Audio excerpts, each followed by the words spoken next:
Hi everyone, this is Madhumati, Assistant Professor, Department of Food Technology, SNS College of Technology. So in this lecture series, let's have a look into the food, about what is food processing and what are all the different preservation methods we can we can follow and adapt. So keeping that in mind, what is actually food preservation? So the term food preservation is nothing but it is a term that helps to prevent the food from being spoiled. So mainly it due to the lessening of the spoilage of food, it obviously increases the shelf life of the any type of food content, and it also at the same time keeps the food much more safe, nutritious and very good in quality. And coming to the causes of food spoilage, so what may be the cause? So if a food is being getting spoiled, there are various factors and the criterias we have to think about what will be the reason for spoilage of food.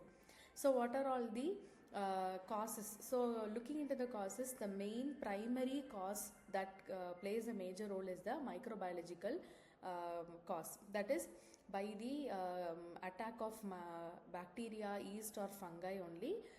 Initially the perishable foods get spoiled. And next is the enzymatic type of spoilage that leads to the enzymes which are present within the food material. That may be due to the example like softening texture or browning of the food may occur. That ultimately leads to the spoilage of food.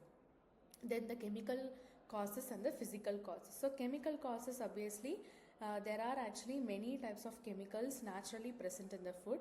Those type of chemicals, when it is being exposed to the extrinsic factors, sometimes there may be a change in the chemical that is present, that is the chemical reactions takes place. Due to that, rancidity or oxidation process may occur, so it may lead to the spoilage of foods. And then last is the physical causes. So physical causes of, so it means we have to make sure that the particular food has to be stored and maintained in a proper place, and handling practices also must be proper in order to avoid the physical damages.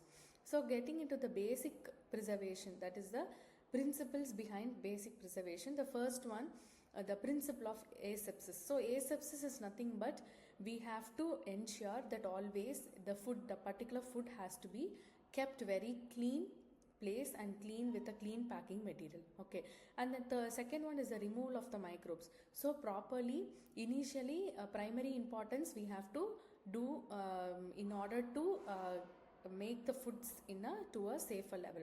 And the third one, we have to destroy the microbes either by heating or by irradiation or any other techniques. We can adopt the thermal techniques, we can adopt the destruction of microbes. And next, what will be the factors that will be used to control the spoilage? So coming into the factors, there are various factors that contribute to the food spoilage, like temperature, water activity percentage, pH value and the control of oxygen. So all these have to be taken into control in order to reduce the spoilage of the food material. And modern and combined preservation methods. So preservation is the term that has been carried out from the ancient period. So from the ancient time, there are various methods, there are various techniques in order to increase the shelf life and to preserve the particular food.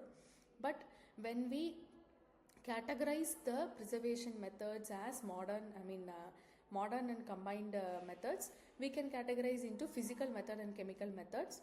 So physical method and chemical method, you can go in for drying, chilling, freezing, canning and smoking and pasteurization for physical.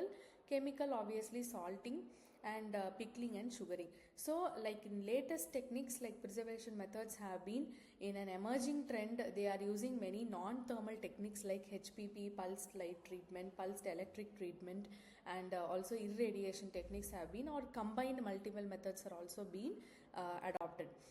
So this is an overall concept map, like what are all the basic general principles, like how we can preserve the food from spoilage, what are all the basic principles that we have to follow and that we have to take into consideration. So from this concept map, we can understand the general